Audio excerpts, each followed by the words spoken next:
I really enjoy the process more than the final product in a lot of cases if I allow myself the freedom to spend the time doing it. And that to me is like one of those moments where like over the last few years, I've really come to learn that I can't be so focused on that end product. I really need to enjoy the process, because if it's not fun, why am I doing this? Why did I choose this career?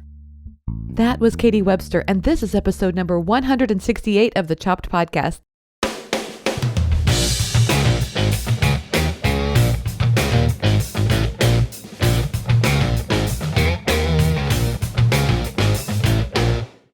Hey everyone, I'm Marley of the blog Namely Marley. I'm your host, and this is the Chopped Podcast. You know, this is the podcast designed for people just like you, bloggers who love food. You know, a passion for food is kind of like a prerequisite for being a food blogger, don't you think? But it's not the only thing to be successful. In fact, you need the technical skills to run a site, artistic skills to do the photos and video, expertise in social media, SEO, and, just so much more. And on top of all that, you need a healthy dose of inspiration to keep you going day after day. And that's my goal with this podcast, to share with you what's the latest on food blogging, from the technical stuff to the artistic stuff, all the way to the inspiration to keep you going.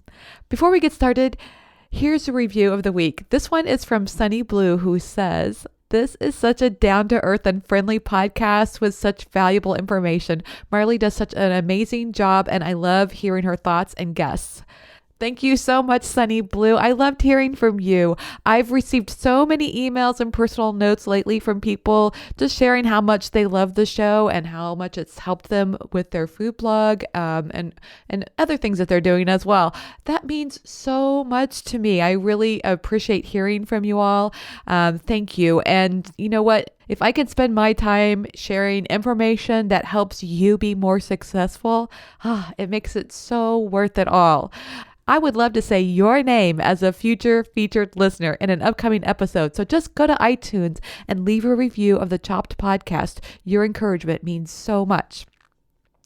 Today I'm talking with Katie Webster. She's of the site Healthy Seasonal Recipes. Katie and I talk about a lot of different things, but the thing that really struck me was this discussion about building blocks to success. In fact, she refers to it as the triangle of success, something that she learned about, I think, in a workshop that she attended. But have you heard of this triangle of success? She talks about it as a triangle, whereas at the top it says something like process. At the other angle is the word product, and at the other end is the word relationship. And each of us tends to be oriented towards one of them. And at the same time, the more we can incorporate the others, so maybe obviously I'm very good at process. It's like my thing. But the more we can incorporate the others, like relationship and, product, into the area that we're really good at, the better the total outcome will be. I loved this discussion so much because as a process freak, I have a tendency to get a little too much into the weeds, I guess I would say, of the process. Like, I just want to get it done. I really want my process to run smoothly. I've got my spreadsheets. I'm like checking things off and, but the problem is sometimes I don't enjoy it as much because I really, my goal is just to be productive and get it done. And if I stay too much in that area, I'm not even enjoying it. I'm just like, let's get this done. Like, well, come on, how come this can be faster? And that is not really, a way to enjoy what you're doing. And that's what Katie talks about, is how for her, letting herself enjoy the process of shooting her recipes, without worrying about what the end product was going to be, helped her actually end up with a better end product. She really loves her photos now as a result of giving herself that time and letting herself really enjoy it. So I was so inspired by that. And I probably need to have that up as a quote in my office or in the kitchen when we're shooting so I can remember that because it's it's important, I think, to enjoy what we're doing. In fact, Katie even says it herself, if we're not having fun, what is the point? And that's the other thing I actually really like is having fun, don't you? So we want to have fun at the work we're doing. I think it shows too when you're having fun and you're enjoying yourself. I think it kind of comes through in your work. So I loved this conversation. We also talked a little bit about intentional eating. I think this has kind of been a theme throughout some discussions I've had with guests on this podcast because as food bloggers, we're surrounded by food. And unless you've got a metabolism like a horse, you have to deal with how do I handle being around food all the time? And, I would love to have a metabolism like a horse. And sometimes I'm pretty sure there was a mistake and I was supposed to have been born that way. I could be one of those people who could just eat whatever they wanted. I'm pretty sure that's how there was just a little glitch in the system and I ended up with this opposite metabolism. Anyway, so Katie and I talk about intentionally eating and how she learned about that and it really made some big changes in her life. And we just talked about how that can help people as food bloggers. We're constantly around this very tempting food or we're seeing it on the screen. And so, how you can kind of stick with your own personal health goals while at the same time being a food blogger. It's such a heartfelt discussion. I really, really enjoyed this and I can't wait for you to listen to it. So let's get straight to it. Here's today's feature discussion with Katie Webster. Hey everyone, I'm happy to have Katie Webster. She's of the site Healthy Seasonal Recipes, and she's also author of the book Maple, and she's on the show today. Hey Katie, welcome to the Top Podcast. Thanks for having me, Marley. Well, I'm so glad to have you. I really have loved learning about your blog and following you on Instagram now. Your photos are just gorgeous. And thank you. So I'm really excited for this chance to chat. Well, I am a huge fan of your show. I listen to it religiously and I'm sort of like a little starstruck talking to you. I feel like I know you and yet we've never met before. So I'm really, really just honored to be here. Something tells me if we were sitting down at a coffee shop, we would be having a really great conversation right now, huh? I think so, probably. Yeah, for sure. So I'm really curious as I'm, kind of perusing your blog and your Instagram feed. What was it obviously you went to culinary school, so you have this passion for food, but what was it that caused you to start your blog? It sort of was all different things. I was actually working at Eating Well magazine in the test kitchen. And I was developing recipes and I was working as a food stylist for them. And this was after I graduated from culinary school. So, like 10 or 15 years ago. And I had kids. And it was sort of one of those things where it was like, I just couldn't, it was a half an hour drive to work, half an hour back. And, meanwhile, they were little and in daycare. And I was thinking, eventually I'd like to write a cookbook. And right now I'm just, working, making recipes for somebody else. And I sort of thought, if I just sort of branch off from that and start freelancing, maybe get my name out there, maybe start a food blog, that maybe I'd be able to gain a following, build up a body of work, and eventually be able to write a cookbook. I love that. And, I just think there's something about having babies that just like, I don't know, I feel the same way that what you were talking about, how I just felt like I've never been so driven in my life to do anything but to be with my daughter. Yeah, it really puts things in perspective. Yes. But that, like half-hour drive for me, I would just be like, I just can't get there soon enough. I can't get there soon enough. Yes, and then you get them and they've spent the whole day with somebody else and it's just, I don't know, there's just something, it didn't feel right to me either. I did not like being away from my daughter at all. Yeah, it was when my younger daughter turned 1 was when I started the blog. It was sort of like, I was like, oh my gosh, how did that year just go by? And I was like, I can't keep doing this. And so I went into my boss and I said, you know what, guys, I love working for you, but I can't keep coming in every day like this. And they were really understanding. They were like, well, we'll have you in for photo shoots. So from there, I would go in and do the photo shoots, which only happened like on an 8-week cycle. So that was much more manageable for me. It was hard to get childcare because it wasn't like a regular time, but it was a lot better. And then you had the opportunity to start your own site and to build your own following. And then you got that cookbook deal that you were hoping for. Yeah, it went just like that. Everything's Like the happy. Where's next the day. daisies flying from the sky? Yes. Well, okay. So before we go into that, I want to go into your cookbook, but I also want to talk with you about your food photography. Is that what you were doing for eating well? Or were you writing recipes? So I was in the test kitchen. So I was testing other people's recipes, and then I was Ah, developing recipes for the department. So like they had like a vegetable that they would feature every issue, and we'd have to develop recipes about that. Or they had like a weeknight section. And so I was developing, like 8 or 10 recipes per issue. And then I worked with the art team doing prop and food styling for the photo ah. shoots. So we had like a staff photographer, and so it was like me, the photographer, and the art director pretty much every day during the 8-week cycle. We would do that for, I don't know, 3 weeks, and we'd shoot all of the other content. What a luxury, though, to get to your introduction to food photography was, in a professional studio with all the props and all the things, and a photographer that's probably, you kind of get a good understanding of what they're looking for that way. Oh, yeah. And I feel like that is a huge luxury. And Yeah. I started out as an assistant. And so I learned from another food stylist how to pace a photo shoot and, just tips and tricks about how to make the food look good when it's going to be sitting there for an hour under the lights. Yes. So I feel like I was very, very lucky to learn the trade that way. I'm such an experiential learner. I feel like you could tell me something all day long, and I could probably get a little bit more if I watch it. But for me the real trick is to actually do it, and that's how I learn. So I feel like I would just thrive in a situation like what you're talking about. That would be so fun. Definitely. And it made it, I mean, I remember when they first were like, Katie, I think you could do this. They, I, I went into the studio and I was so nervous. I was like sweating through my shirt, and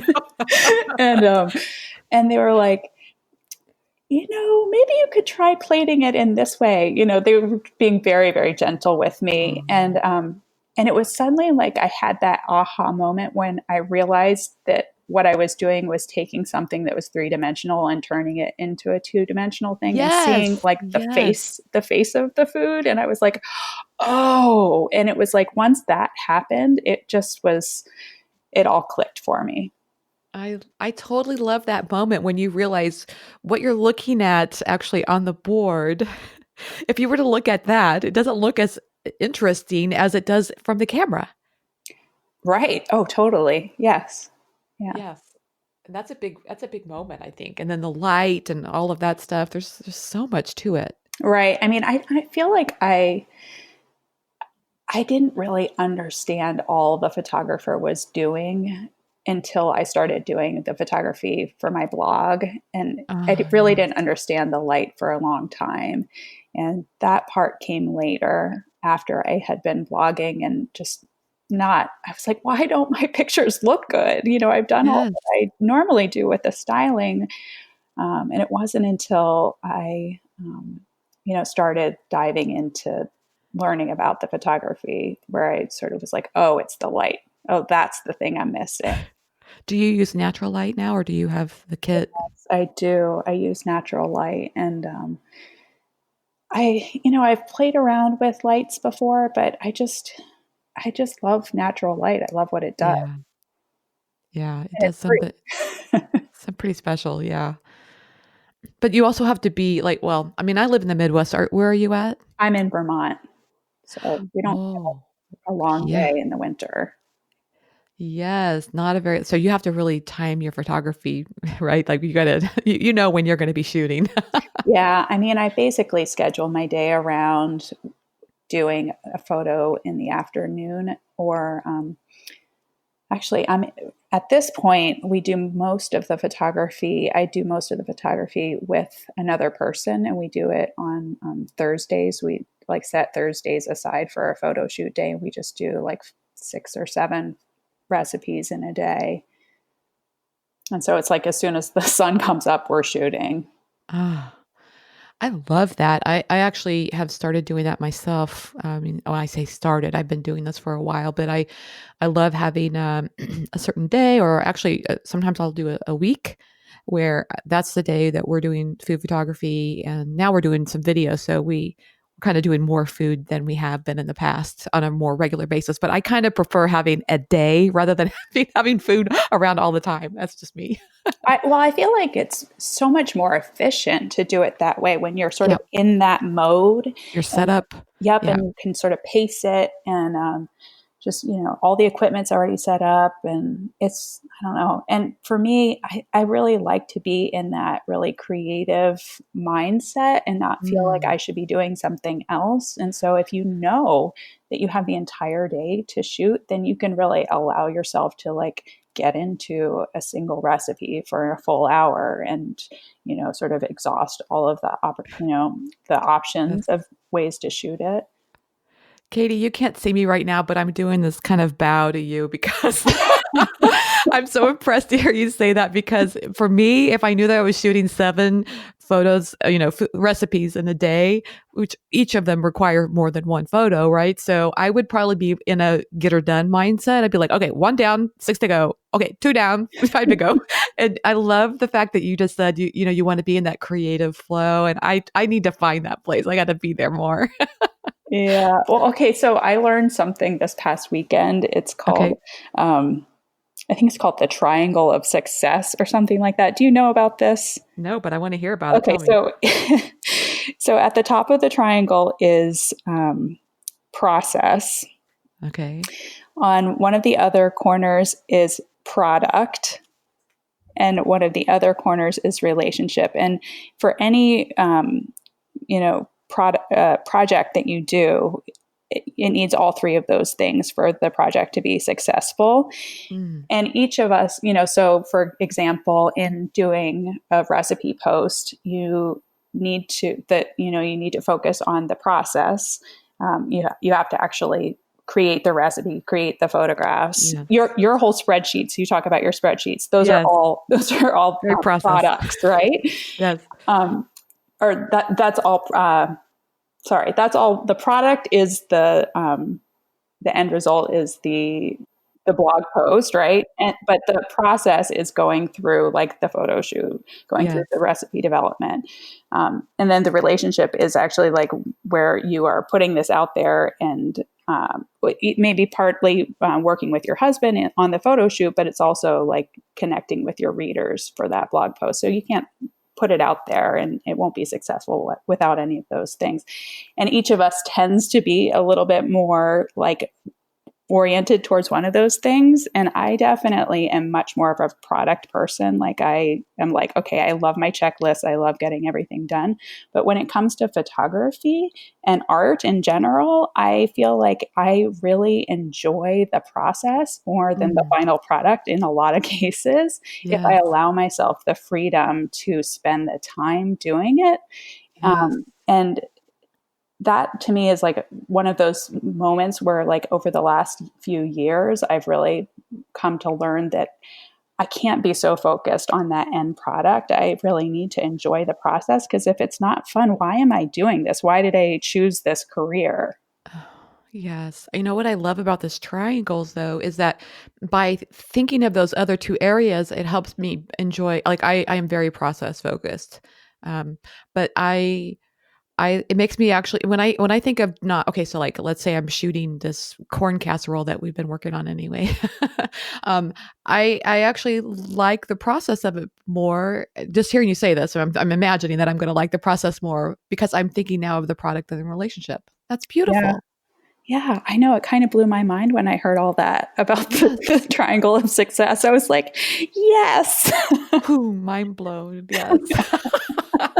So no matter what, if somebody's so relationship focused, they might, it might help them enjoy the other parts if they are thinking about those as well. I love it. It's really Yeah. good. I mean, and I was thinking, oh gosh, I've heard people talking about how they've been afraid to launch their blogs because they want everything to Yes. be perfect. They may be really process oriented and not Yes. so like, wanting to finish every product. So Oh, it's interesting. I'm kind of a go-getter, but I definitely do find myself, there's, maybe an ebook or something that I've been thinking about, and I just, I hit the pause button, and yeah, you just find yourself fretting. I'm sure we all do that on some level. Yeah, we do.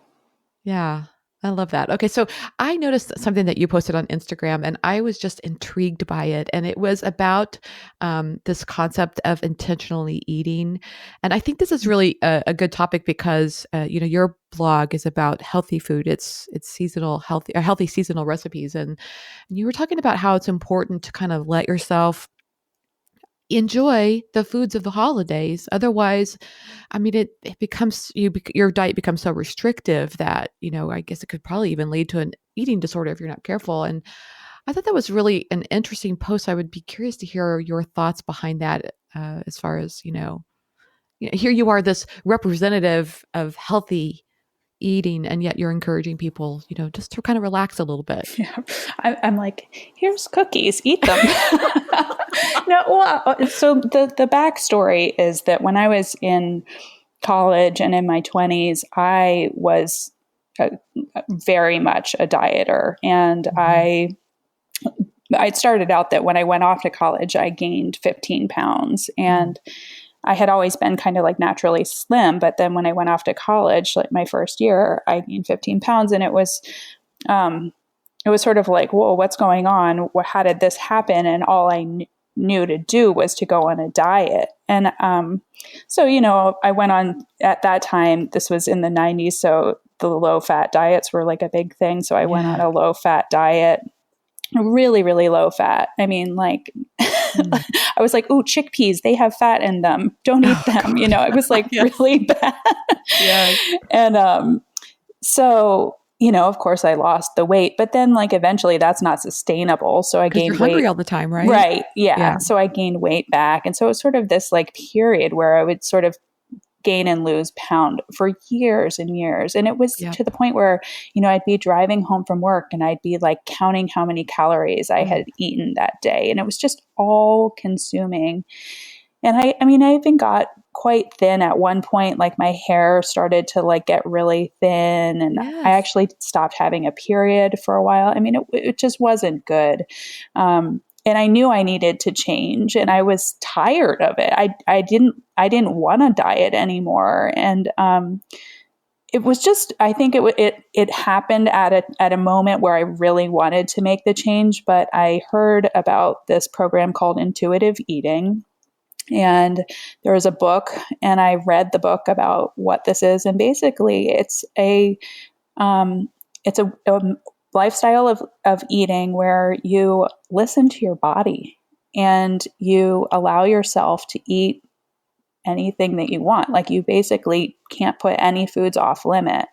And it's really hard at first. I mean, part of the process is you have to take those foods that are sort of like,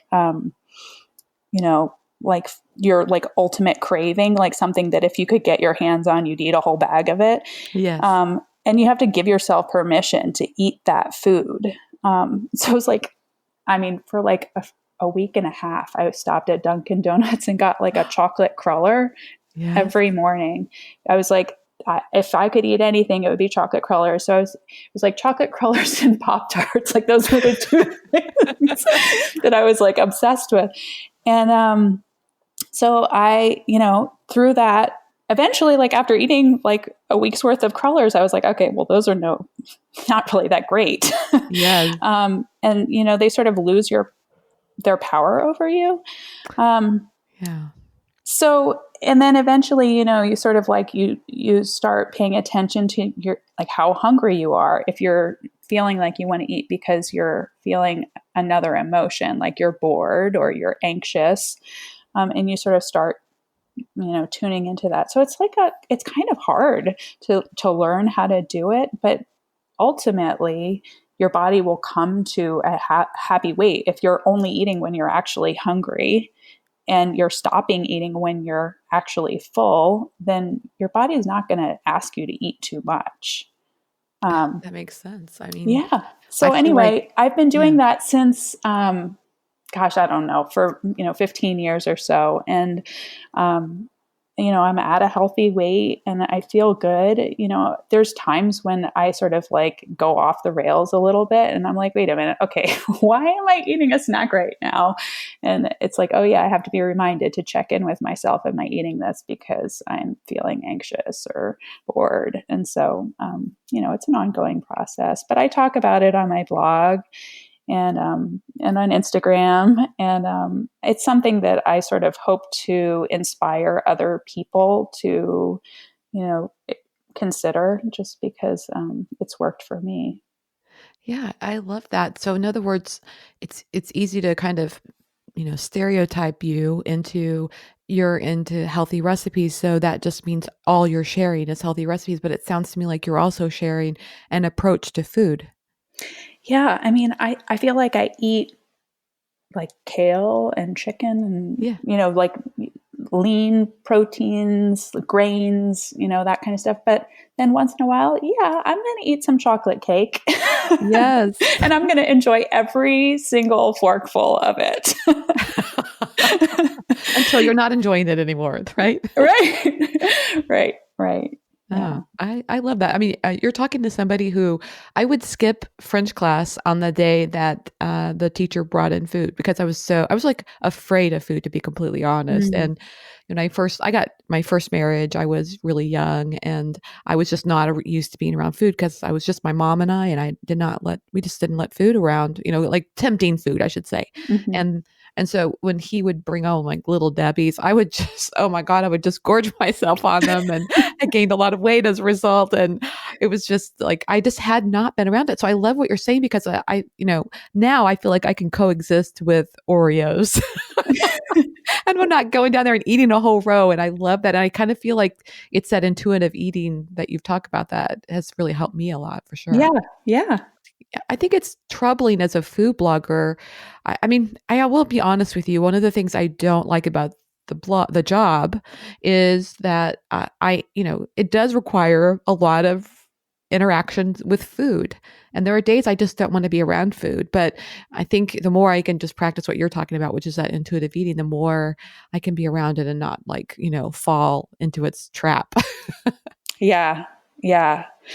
When I was at the test kitchen at Eating Well, it was like all day long because it's not Oh, just you and the recipes yes. you're testing, but it's all the other Yeah. people in the kitchen. And you have to taste all of them. Oh, And so, I mean, like, it was like, okay, only eat 2 bites because you're going to be eating all day long. And so yes. that was challenging. I'm not going to lie. Yeah, that was It's really hard. challenging when it tastes good too. Oh, yeah, that's exactly what I mean. It's like, okay, Yeah. like throw the plate in the garbage. Before you eat more of it. Yeah, It's like I think I that, would call myself a suggestive eater too because I may not even be hungry, but when other people eat, then I notice that I'm ready to eat again. yeah, So, right. Oh gosh. that situation that you're in where you're around all these other people who are eating, that would be really hard. Yes. Oh gosh. Yeah. There was that kid's book, Frog and Toad. Yeah? Did you ever read that to your daughter? I think so. It's been a Yeah. while. So there's this one chapter in the book where they have a box of cookies and they can't resist them and they're like doing everything they can to like have willpower to resist the cookies, and then finally they throw them outside to let the birds eat them. And that's what they call willpower. Throwing the cookies to the birds. I like it. The birds are happy that way too, right? Yeah. So I love this discussion from the perspective of the blogger as a person and how they can deal with temptation. But I also wonder about the question of branding of your blog. I mean, do you have like, in other words, you're talking about, go ahead and eat the cookie. Do you share cookie recipes on your site, or do you feel like that because you have this title healthy that you have to, excuse me, be careful and only share recipes that, have, that can have the quote healthy around it? That's a great question. I would like to share more, sweets and that kind of stuff, but I've just found that that my readers don't really want those from me. Mm, They just don't do as well as like a salad dressing recipe. And Yes. so, over the years, I've definitely spent less and less time focusing on them, because it's just, I feel like it's not really worth my energy. If somebody wants salad dressing, I can make salad dressing, so I Yes. might as well, Right. so, and give them what they're looking for. And what are the things that you're looking for to help you understand what your audience is wanting? Are you using Google Analytics or responses on social media? A little bit of both. I mean, I think historically it's been mostly the social media responses and just reader comments on the blogs, or just people Yes. emailing me, or walking up to me at the gym and say, I made your pumpkin bread, or whatever. Right. Knowing which recipes people are actually really cooking and enjoying. That's how I've sort of discovered that, gotten that feedback. I think that's so good because I do oftentimes hear people talk about how they do what their audience wants them to do, and I always wonder what are the things, what are the clues that they're looking for to help them? Because it's not as if you've got a panel of readers in front of you and you could just say, which of these did you like best? I think wouldn't it I be nice? have sent out some reader surveys in the past. Yeah. I did one last year and one the year before, where I really did ask them. I said, which of these types of recipes would be most helpful to you? And I had them rate what those recipes are. And they were like, we want easy weeknight meals. We want vegetable side dishes. We want soups. I was like, okay, great. Now I Done. know. Yes, exactly. And do you have like any criteria for what recipes that you put on your site? I mean, do you try to have them? You just said that they want easy weeknight meals. So is that like, okay, I have 10 steps or less, or how do you try to decide what content you're going to put on your site? I tried it. So if it is something like an easy weeknight meal, um, I it needs to be under 40 minutes, no question. It has to Yeah. be like 9 ingredients or less. Like, even better if it's like a one pan thing or something like that. I have this sort of like ideal reader in my head. She actually has like a name and everything. I've Oh, like, nice. filled out her whole story. And when I'm coming up with ideas, I'm like, her name's Claire. I'm like, would Claire actually make this? And then I'm like, okay, no, she totally would not get another pan dirty. I need to rethink this idea and have it be just like a one pan dish. I have like certain criteria. I don't use like a lot of convenience foods or anything like that. I try to keep stuff, locally sourced if possible, whole food ingredients. So, I have parameters that I try to keep within there as well. Oh, I love that. I honestly think we serve ourselves and our audience better when we can create those parameters because, I mean, the world is your oyster otherwise, right? I mean, you could just you would just be fixing everything. But I think, who was I heard say this recently? It was Seth Godin, I think. He's like a marketing guru, and he said the world is not your audience. You can't reach everybody. You have to kind of fine tune. And I love the idea that you kind of created these parameters that helps you decide what content you're going to put on the site. Right. It's true. I mean, my, this woman who I know was like, Katie, you don't want the entire pie. You just want a slice of it. I was like, oh, right. Okay. It's I true. don't need to please everyone out there and create Yeah. a recipe for every single person out there. That's a big burden. Yes. Right. So you've done really well on Instagram. And do you think that's because you have, your photos just are so beautiful? Do you think that really helps you kind of stand out on Instagram? Oh gosh, I wish that I was doing really well on Instagram. That's nice of you to say that, Oh, Marley. I think you have so much engagement and so many things. I mean, your photos are just beautiful. Your Well, whole thank feed you. is beautiful. Thank you. I've been working on it. I sort of shifted gears. I was feeling kind of just mad about Instagram and frustrated with it for a Been there. while. Yeah. It's like the stages of bereavement. We can create the Denial. stages of an Instagram influencer. Yeah. I Yeah. hate this. Yeah. Yeah. Um, Yeah. So I just was like, you know what, I'm going to stop feeling sorry for myself and I'm going to enjoy this a little bit more. Oh, And yes. so I paid for a Tailwind membership or Tailwind account where you have the access to Instagram as well. Is that Yeah. what you have? I have the tailwind for Pinterest. I've kind of stuck my toe in the water with the tailwind for Instagram, but I haven't done much with it. Okay, so I've been using that, and what I've been doing is going through my old content and finding images that sort of work and sort of plan. I set aside an hour on Mondays Hmm. to load images into that. And then if I have the time, I'll write captions and schedule them. Sometimes I don't get to the caption part, but at least it's loaded in there. Yeah. And then when I'm ready to post, I can either just hit publish or it publishes automatically, or I can pull the image into Instagram. And it's really helped me sort of just be like more systematic about it. Yes. And it helps me curate the way that the whole grid looks a little bit more. So yeah, that has helped me quite a bit. And then also just the other thing that has helped me with Instagram, I would say, is sort of um, just interacting with other people on it. Yes. And checking in with people, because Instagram only shows you who they think that you want to see, but Yeah.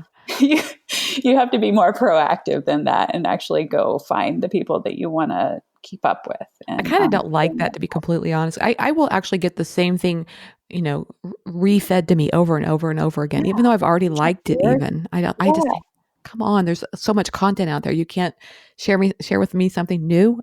Yeah, and I'm following so many people. I'm like one Yes. of those people where I'm like, "Ooh, that looks pretty, follow. Oh, that Follow. looks pretty, follow." And Yeah. I don't see any of the people that I want to see. Isn't that bizarre? Yeah, it's very frustrating.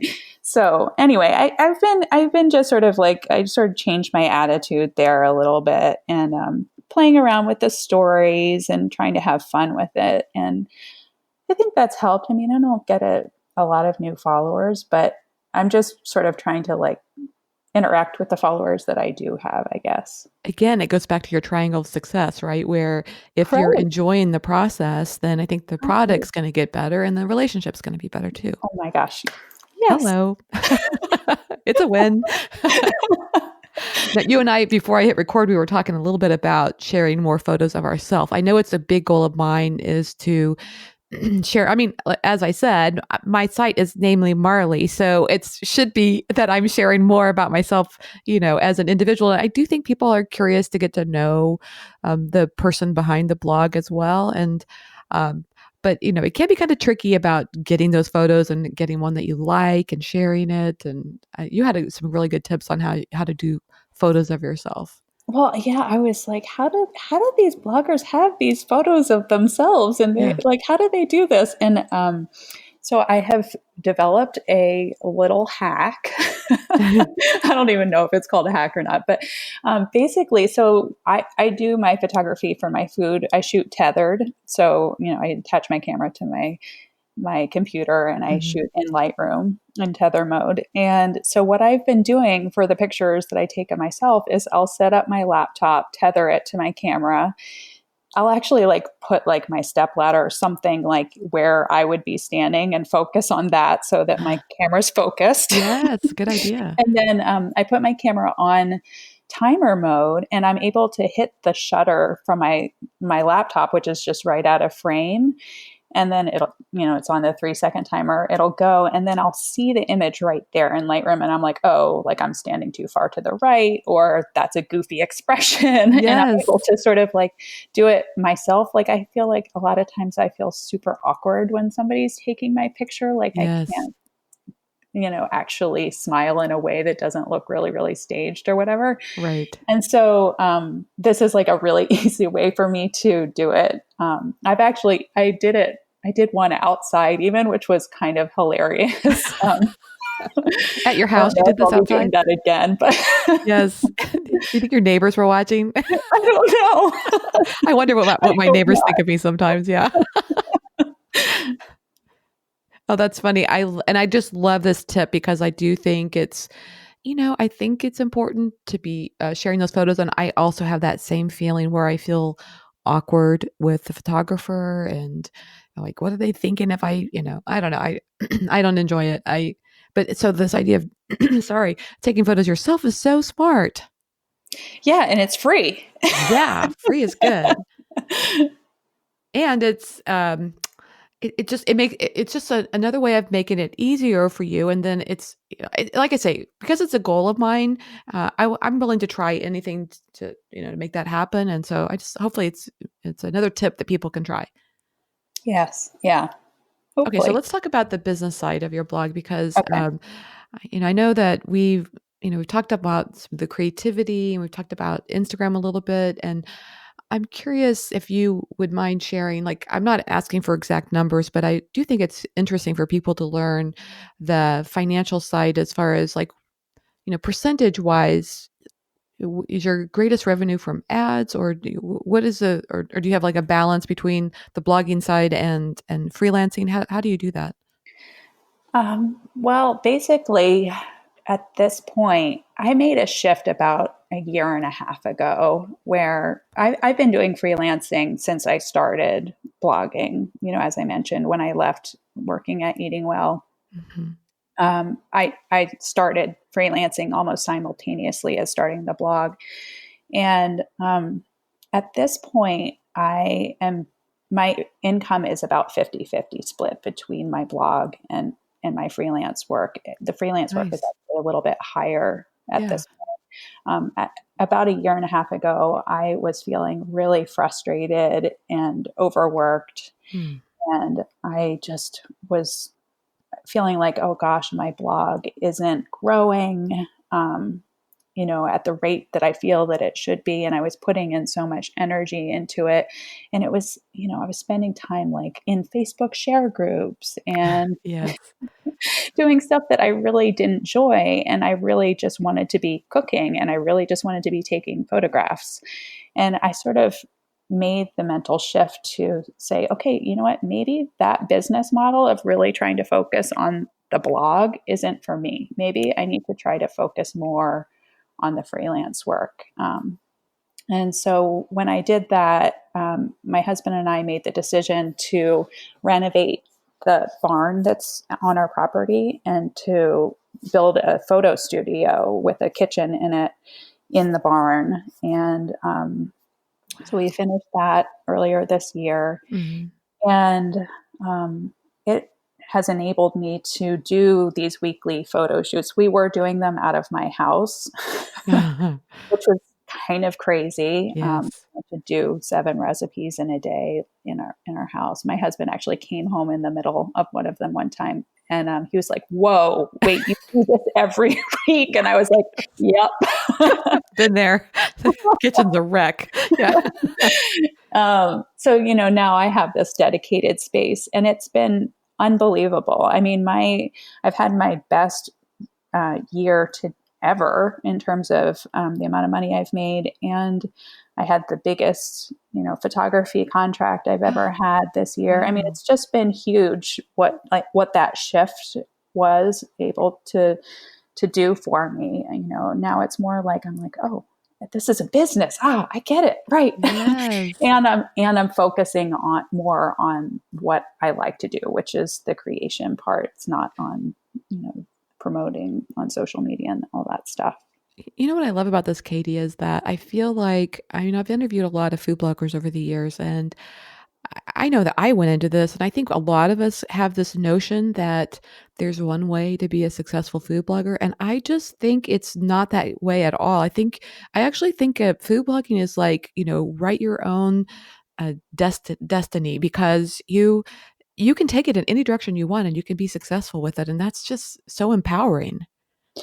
Yeah, and I feel like I was like so afraid to let go of my like I was like, what if my page views go down if I Yes. spend more time on freelance? It's like this vanity thing. And I was like, Yep.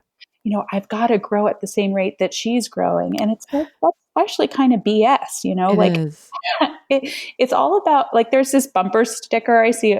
I live in Vermont. And so like Ben and Jerry's is really big here. And there's this Ben and Jerry's bumper sticker here that says, if it's not fun, why do it? And it's like, I was not having fun a year and a half ago. I was like kind of miserable. And when I was like, finally, like, I just want to cook, I just want to take pictures. And I made that change. I was like, I've just been so much happier. Oh, I'm so glad to hear that. And it kind of reminds me of that book of A Room of One's Own by Virginia Woolf. You built yourself a room. It's like your studio. I think that's so cool. Yeah. You know? Yeah. Oh, I love that. So your workflow then looks like on Thursdays you're taking photos, and then I mean, Yeah. do you have an office out there too, or is it Yeah, just just the fixed kitchen? desk. It's not like my actual office in my house where all my files are and all that stuff. But Yeah. yeah, so it's nice. It's like an away office, which is good. Yes. So we do a photo shoot every Thursday. So sometimes that photo shoot is for work that's on my blog, Yeah. but then most of the month they're for clients. Oh, that's great. And how are you? I mean, is it kind of word of mouth once you get a few clients going, or are you also pitching yourself for clients as well? I haven't had to pitch much. Nice. I feel like my blog is sort of my portfolio, and Yes. I do like hashtag Vermont food photography or whatever, and Yeah. like the next thing you know, a Vermont food brand will reach out to me and say, I love your work on Instagram. Would you be willing to photograph our whatever it is for us? And so that's been sort of a nice symbiosis. Yes. Ah, that's the best way to go about it. I think it's also, to me, when things work out that way, I always feel like, it's a sign from the universe that this is what I'm supposed to be doing. It's so funny. Food blogging didn't Yeah. exist when I was a kid. And, people always say, well, what do you want to do when you grow up? And I'm like, I don't know. Uh, I would like to be a professional photographer, maybe like cook in a restaurant. wow. Because food blogging didn't exist. And I feel like, yeah, you're right. Like I was meant to do this. Yeah, you found the best, like the sweet spot of all of those, because I think honestly, working in a restaurant, I think would be really, really hard work. I don't think I would enjoy that at all. Yeah, no, I tried it and did not like it. Yes. So do you have tips for how you stay organized and focused? Because, with two kids at home and you're Mhm. working from home and Yeah. that's a lot of moving parts, but at the same time, you need to stay focused for your work. How do you do that? So I do time blocking now, Love which that. I love. It has saved my sanity because I'm super like product oriented, and so I love having my checklists, but they can be overwhelming. And so what time blocking does is I put tasks into places in my schedule, and then I know that I'm going to get to them and when Mm, I'm going to get to them. And then that way, I'm not like, oh my gosh, but I still have to do this and I still have to do that. And I can like sort of relax and focus on what I have to do. mm. And it also keeps me honest so that I'm not like scrolling through Instagram when I really should be developing a new recipe.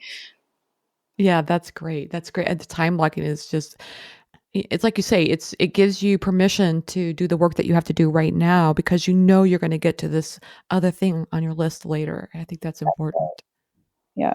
I love that. Okay, so I'm curious about, we're kind of embarking on a new year here, and would love to hear what you think about what worked for you in 2018, and what do you think you're looking forward to? What are your new goals for the next year? Well, for the last 2 years, I've been implementing changes on the SEO for my website. I did a SEO audit with Casey Marquis Uh-huh.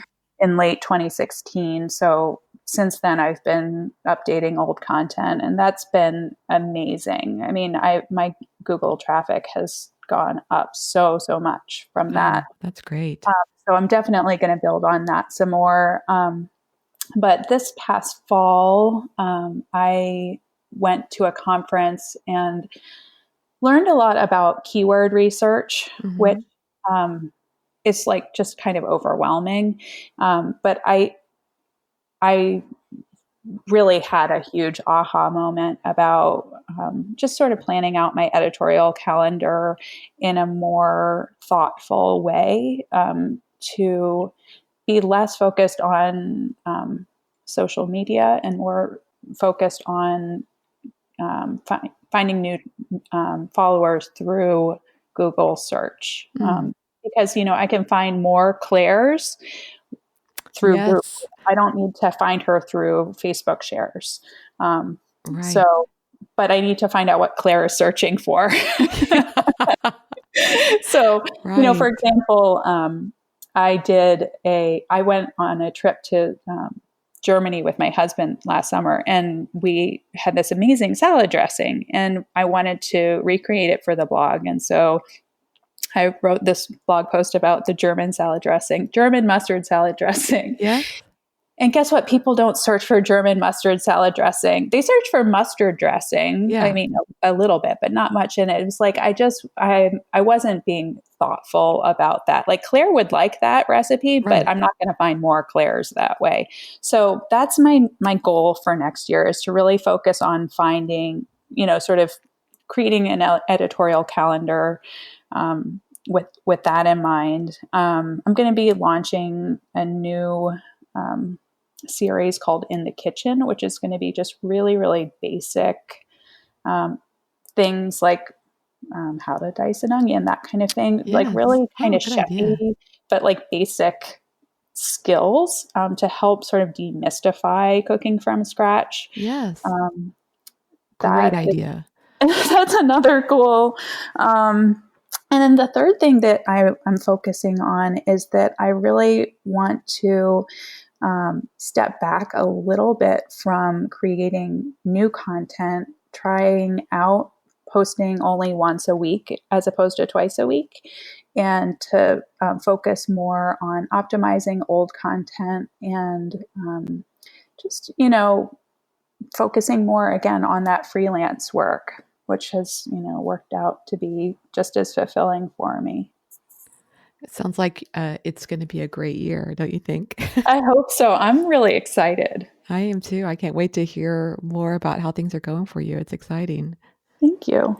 I love to ask these fun questions at the end of the interview. Are you game? Oh, of course. I love that part of the interview. Good. Okay, so tell me about your favorite food. Okay, so I was like freaking out. I'm like, she's going to ask me what my favorite food is. Yes. I don't really have one Uh-oh. because there's too many things that I love. But I'm going to say that it's apples, which Mm. is really weird. But like I used to eat an apple every single day, and like if I think about one right now, like my mouth actually starts to water a little bit because I love them so much. Like I would drive all the way to like 30 minutes to the health food store to buy organic Pink Lady apples because like Mm. of how sweet and crunchy they were. But they actually like kind of make me ill now because I think I like did that thing where if you eat too much of something, you almost like start being a little allergic Oh to it. no. Anyway, so I would say it's apples. Second would be like garlic or onions or something like that. Yes. I mean, you can't go wrong with garlic and onions if you ask me. Oh, right? What would life be without them? I'm just curious about the apple though. Do you eat it plain or do you like put some peanut butter on it? Oh, well, I love to like cut it into like super thin slices and to eat Yes. it like really, really slowly. It must be the most annoying thing to be in the same room as me as I'm doing this, as I'm like crunching away, but I'm like, I'm going to enjoy every moment of this apple. Oh no, I love it. I actually had a salad recently where they put really thin slivers of apple on it. It was out of this world Heaven. delicious. Yeah, so Yeah, good. I love it. Okay, so what's the favorite app on your phone? Well, of course it's Instagram, but that's kind of like Yes. expected. So I'm going to say Tailwind, probably Mm. using the Tailwind for my Instagram scheduling is just great. I love having that. It's such a time Do you do saver. it right there on your phone or do you use desktop as well? Yeah, so I do probably a combo of both. Like Mm. I'll probably load the images in through the desktop, and oftentimes I'll write the caption, but I often don't Yes. have enough time to do the full week's worth Yeah. all on the desktop. Well, and sometimes I think you kind of want to have the mood of the moment showing up on your Yeah, feed too. So totally. it's, Yes, that's part of the fun. yeah, that's right. Exactly. Okay. Do you have any time for TV or reading at all? And if you do, what's your favorite? Oh my gosh, you know what? My husband and I are listening to or rewatching the entire Game of Thrones start to finish. That And is it is smart. so amazing the second time around, I have to tell you. I mean, we forgot so many details and missed so many things, like clues. Yes. It's been so fun. So I think we're into the fifth season now. So yeah, that's been really, really fun to watch over. That is a smart idea because I think the first one or two seasons, I was just in shock. To me, everybody kept talking about it and we had hesitated to watch it for so long. And I was like, all the violence and all the Mhm. sex and all, Yeah. it was a big turnoff for me. But then I got into it, the story of it. And I started to really, so I for sure would like to watch the first two seasons over. Yeah. Yeah. I mean, because the I last love how season's it's coming like out. it's so unlike anything I that's know. real in my life that I'm like, it's such an escape. I love that about it. Yes. I feel like after I had kids, I was just like, I can't watch anything like too heavy Yes. Yes. or too lifelike because it just is too upsetting. Yep. I totally get that. And I'm so excited about the final season coming out. I know it's in 2019, but is it like April or earlier than that? I don't know. I think they just released another season like a few weeks ago, maybe in November actually. So I I I think I need to watch that. I think that's true. I don't know. Yes. I don't want to get to the end ever. I know. We really like that show a lot too. So now you're inspiring me to want to go back and rewatch it. I love it. Yeah. So Katie, how can people find you online? Okay, so I am at healthyseasonalrecipes.com and I am Healthy Seasonal Recipes on Facebook, and then on Instagram and Twitter I am at Healthy Seasonal. I love it. Katie, thank you so much for taking the time to talk with me today. I had a wonderful time. It has been a pleasure. Thank you for having me. Thanks to Katie Webster for being my guest on today's episode of the Chopped Podcast. I know after listening to Katie, I am definitely feeling encouraged and ready to, learn to love the process. What about you? Are you feeling the inspiration? If so, be sure to sign up today for the Chopped Academy newsletter by going to chopped.academy and scrolling to the bottom of the page and subscribing. Thanks to everyone for your support of the Chopped Podcast. You can help me help you by leaving a review on iTunes or Stitcher. Those reviews help boost the show, which means we can continue to deliver to you the top-notch guests and inspiration that you've come so accustomed to from this show. Also, if you're listening to the show, just take a screenshot or a snapshot of yourself and share it with me using #ChoppedPodcast. Your shout outs on social media mean so much as well, and it's great encouragement. Please keep spreading the word.